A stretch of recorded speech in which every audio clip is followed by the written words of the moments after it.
Pinkertons Ghosts is a horror anthology podcast by Superversive Radio, with no affiliation with any detective agency, person real or imagined, or the dark forces of Autre-Terre. It is not intended for children.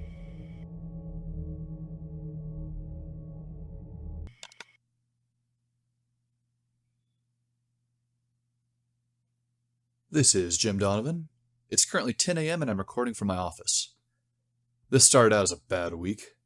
I got rear-ended at a traffic light. It's the third time this year. I'm never driving through Glendale again. I don't care how relevant it is for the case. The estimate at the body shop told me $1,000, which would have been the other guy's responsibility, but he, of course, committed a hit and run and didn't stick around long enough to exchange insurance information. That's why I was ever so pleased to get the text with my latest assignment. Be wary staring your reflection in the eyes. We have reports coming in from all over Los Angeles that a creature of unknown origin has been entering people's homes through the mirror and leaving the victims in a deep coma. Ascertain the identity of this creature and stop it if possible. Means to do so up to your discretion. Great. I suppose I shouldn't be surprised that one of my boyhood fears has found its way to me. The classic Pinkerton experience.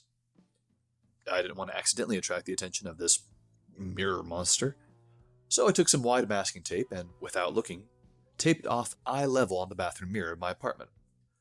Duct tape may be better for the memes, but masking tape works better on glass, as it's easier to pull off and doesn't leave a residue. I suppose I could use mirror tape, but I hate cluttering my life with unitaskers. Masking tape will work fine. I rummaged through my bag of tricks, which is disguised as a filing cabinet.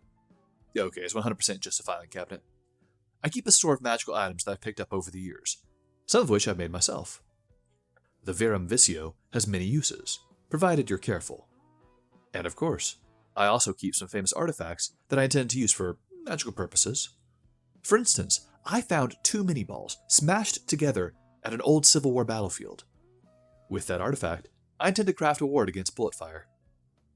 Magic works on a sense of irony. But for the mirror monster, I'd need a dark implement that, well, I didn't make.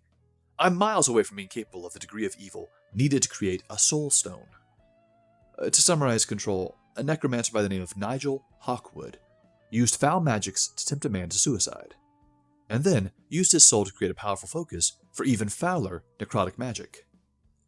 I managed to kill the necromancer one night, after he had gotten absolutely hammered at a local bar. Just because a person is exceptionally evil, it doesn't mean they aren't also exceptionally stupid. For the record, I am convinced that the Soul Stone is not evil in and of itself. What it does is allow the spellcaster to harness the soul of any creature killed, and turn that soul into a source of energy. It also works to absorb some of the more intangible creatures of Autre-Terre, like ghosts or nature spirits. I guess the closest thing would be the proton packs in Ghostbusters. It works on something a bit like the conservation of energy equation. Matter can either be created or destroyed, merely converted into another form of matter or energy.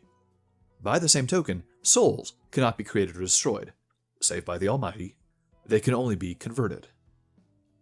While most take this to be a purely evil process, I wouldn't even begin to try to explain this moral gray area to Sean. Its relative goodness and evilness are kind of dependent on the intent of the man wielding the Soul Stone, and also on the source of the souls he procures. The stone is not a sentient thing. It is no different than a gun. For instance, a lot of necromancers try to capture the souls of children under 13. There's a age of innocence thing that provides more bang for the buck. I, however, intend to charge up my stone with the souls of foul and unredeemable agents of Autre-Terre, and use the stone for good. Until now, I have been dealing in cases that wouldn't show off its talents, such as the case off the Oregon coast with the murderous, demon-worshipping fish people. Or there have been foes that would be too powerful for me to capture, such as the insane demon in Spokane, Washington. And I have no intention of sucking up the ghosts in Griffith Park. Why ruin the tourism? Why ruin a good lead into the other side? I considered my defenses carefully. I got out one of those Costco-sized boxes of kosher salt, the kind that weigh 4 pounds. In front of every mirror in my house, I laid down a thick line of salt. I wasn't sure if the creature in the mirror was a ghost, a fae, or a demon. But much like cold iron hurts the fae, salt hurts ghosts. In both the physical and spiritual planes, salt acts as a preservative that purges contaminants. Well, okay, it's a little more complicated than that, but we'll just stick with the simple answers for now. I'm sure your local pastor would love to explain the various salt metaphors in the Bible. It felt so weird having this much prep time, and the ability to control the environment where I could fight the creature. After I laid down the salt lines, I slipped on my iron ring, just in case it was a fae instead of a ghost. With the iron ring, masking tape over the mirrors, and a line of salt in front of each mirror, I felt pretty solidly prepared for whatever would be coming. Yeah, I couldn't have been more mistaken. I decided to try to conjure the creature at midnight. The timing would help for some of my suspects. I was assuming it wasn't a demon, since the mirror monster psychically trapped its victims. Demons can do stuff like that, but they're more prone to possessing the victims entirely, rather than simply inducing catatonic states. So, to wrap up preparation, I had a quick meal. Not for any mystical purposes, but I can't think of any human endeavor that is improved with an empty stomach. Eventually, it rocked close to midnight. I went into the bathroom. I peeled back the tape, but averted my eyes just in case. I picked up the soul stone from its resting place on the counter. I opened myself up to the Verum Visio. You always have to be in the Visio to use the soul stone, as anything more than a heavy paperweight. The stone allows you greater freedom to tug at the threads of creation, and I was going to take full advantage of that power. The stone, seen in the Visio, is an incredible maelstrom of color, light, and sound. It pulsed and writhed in my palm. I concentrated until it was amenable to my control. It was like trying to light a stove with a bonfire-lit branch. Just before midnight, it was calm enough for me to use. I held the stone out to the mirror and tapped it against the glass. Touching the reflection created a thread from the mirror to the stone. I turned out the lights and covered every window. The light emanating from the soul stone could not be seen by the naked eye. The darkness was thick, even in places where the lights of passing cars and ambulances cut in like a rude dance partner. The atmosphere gathered deeper, thicker, until I could tangibly feel it just beyond my fingertips. The time was right. I decided to use an old game from my childhood to summon the creature, Bloody Mary. The myth has been around for a couple of 100 years. You turn out the light, you look into a mirror, and chant Bloody Mary 3 times. Then, a horrifying face appears. It rips out your eyes, drinks your blood, and steals your soul. Whatever. Reality's always more complicated. But it was a fun little game to play as a kid. Divination and channeling through mirrors has been around for thousands of years. The Greeks would stare into a mirror to see if a sick person would live or die, based on whether they would see a healthy or a sick face staring back at them. The odd thing is, there is a phenomenon where if you stare into a mirror long enough, your features will blur, elongate, become otherworldly. Science has a hard time explaining it, outside of optical illusion, coupled with psychologically induced hysteria. But the Paranormal Pinkertons know better. And this case was just another example of science providing false explanations for weird phenomena. It's good to seek answers and explanations behind mysteries. But nobody is helped when a person rigidly adheres to a worldview based on naturalism. After all, there are more things in heaven and earth than are dreamed of in your philosophy. After a while, I just started chanting anything I could remember that had anything to do with mirrors. Songs, poems, rhymes, and even a half-remembered college philosophy essay. Sometimes I would stop for a few minutes, let the quiet grow, before launching into some Iron Maiden, or 50 different kinds of Mirror, Mirror on the Wall. There are even a couple Michael Jackson songs about mirrors. In my research, even Insane Clown Posse had House of Mirrors. I sang that one too. By 12:30, I was hungry again. It didn't feel like I was making any progress. It was a Friday, so there were still a lot of Uber drivers patrolling the streets. I'd try again after a late-night burger. The closest one that's any good is 2 miles away. No one walks in LA, and I wasn't about to start after midnight on a Friday. I put my phone away. My reflection hadn't put away his own phone. It was just standing there, the light of the phone illuminating my own face. It just stood there. It wasn't moving. It wasn't breathing. I put my finger over the soul stone and teased the thread that intersected the mirror. I wanted the creature. The soul stone concentrated its light into a white beam, striking the thing's forehead. My mirror image shuddered. It turned and mimicked my body, yet it was in mockery. Its cheeks sagged and its mouth gaped open. The eyes sunk deep into the skull, and the sclera turned blood red. The ears ballooned out like an 80-year-old man's, and the nose swelled up with white acne pustules like a 13-year-old boy. It was me, but an ugly, twisted imitation. The lips curled into a grotesquerie of a smile, warped and cruel. The figure on the other side leaned back and stuck his hand out, as though to come through the mirror. I chuckled at him, gave him a little wave. The salt line would prevent any ghosts from coming through. I stopped chuckling when his hand actually started pushing through the mirror. It inched toward me. The face in the mirror showed exertion. Whatever it was fought against the boundaries. The mirror stretched against the hand like plastic wrap, restraining it. Fake me began punching the mirror with his other hand. Again and again, he threw his weight into the mirror. It didn't shatter like it would if you or I punched a mirror. It didn't make a sound. It just silently bowed out and bent like a bubble, or like a cyst under the skin. Every rebound shifted the image, making it uglier, moving parts of me around, twisting arms, bending backs. I flicked on the bathroom light switch. The mirrorscape did not change. Not even any comforting glow of electric lights. Edison never knew the blessings of his inventions like the Paranormal Pinkertons did. The face stretched open as in a silent scream. With both hands pushing through the mirror, it got its leg up on the counter and began pushing that against the mirror as well. My nerve snapped. I ran out of the room, breathing heavily. Adrenaline surged through my veins. But I wasn't sure which of the fight or flight options was the better in this scenario. I stared at the soul stone in my hand, confused why it didn't do anything to the creature. I shook it a few times, as though it were a TV remote whose batteries were dying. Nothing happened. The glow remained the same in the Verum-Vicio. I slipped it in my pocket. The mirror reflection disappeared from the bathroom. It had given up. Relieved, I went to my fridge to get a bottle of water. If I was going to fight this thing, I'd need to be hydrated. Creatures like this operated on rules. I needed to figure out what the rules were. At some point, I'd get it. I had just opened the fridge when I noticed my TV reflecting a glimmer of light from the street lamps outside. My widescreen, 60-inch Costco TV that I had gotten for $350. My big TV, which reflects like a mirror when it's turned off. I was far enough away that I didn't see me.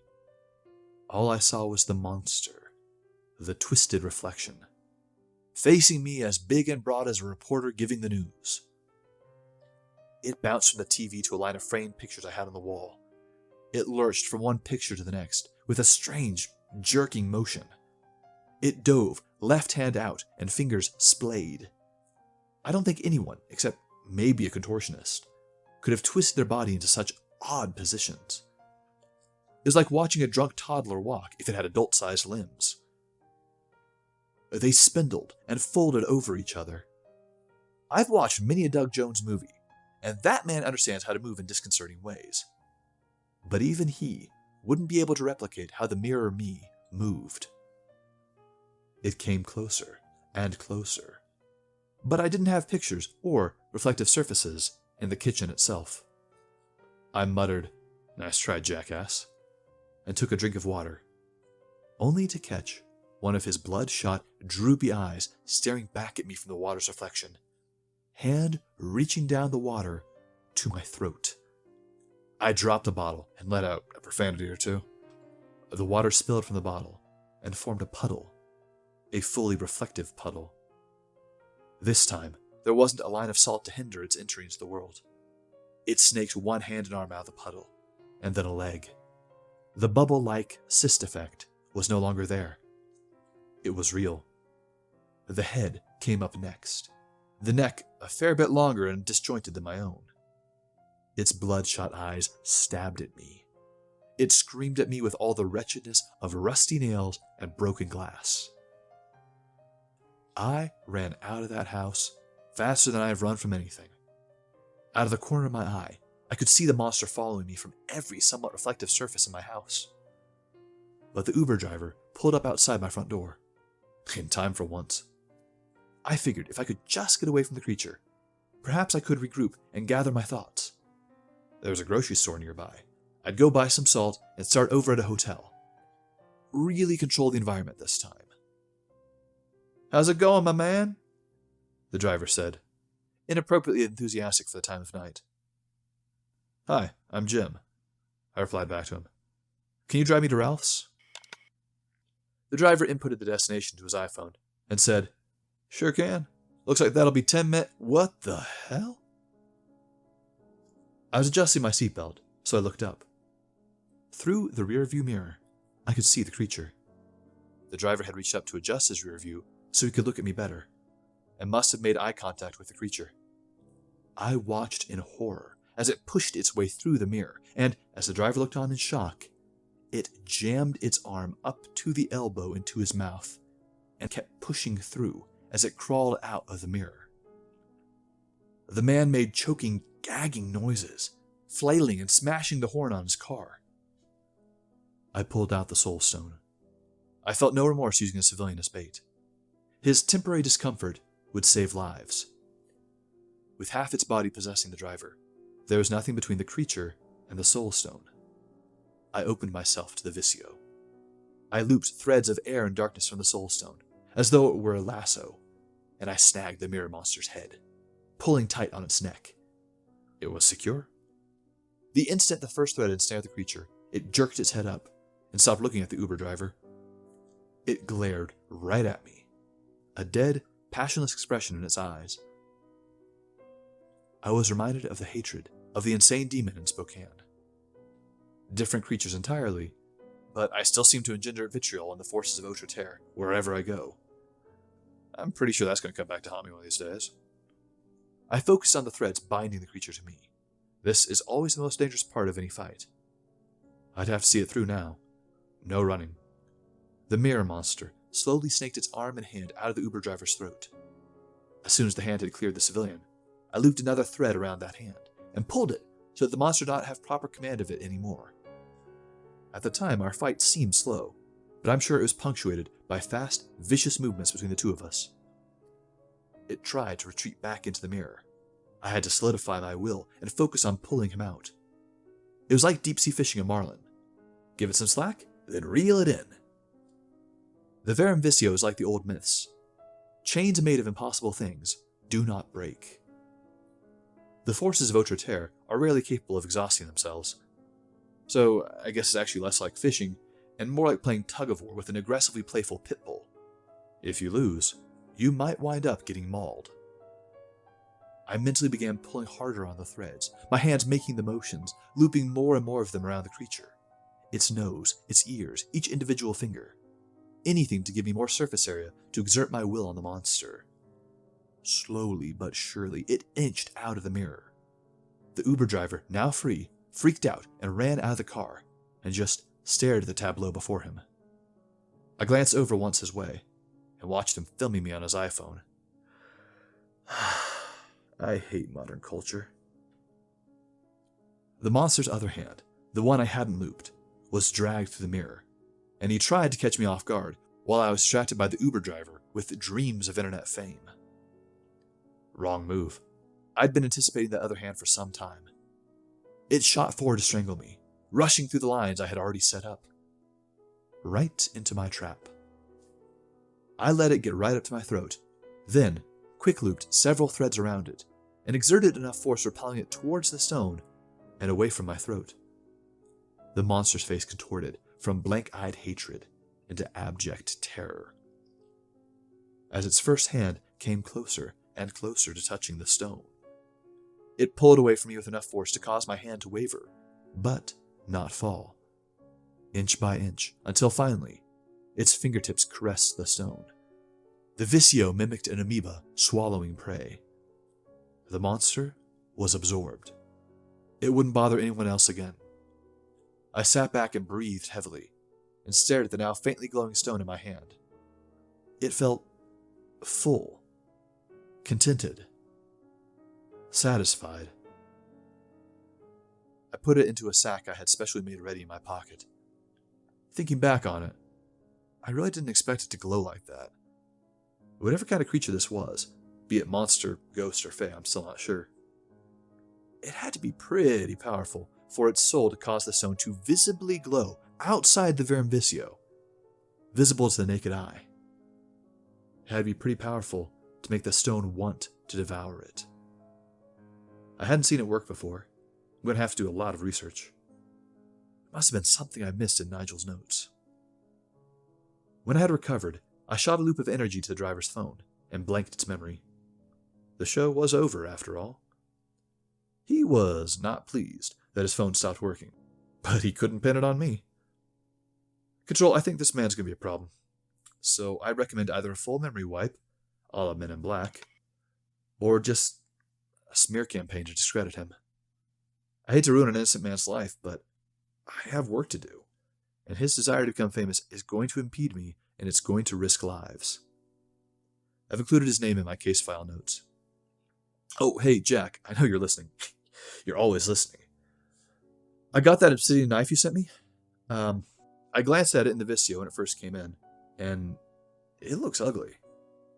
There's even a bit of you left on it, like a spiritual residue. I'll do some research, maybe toy around with it some. I'll let you know what I find. Until next time, Control, this is Jim Donovan, signing off.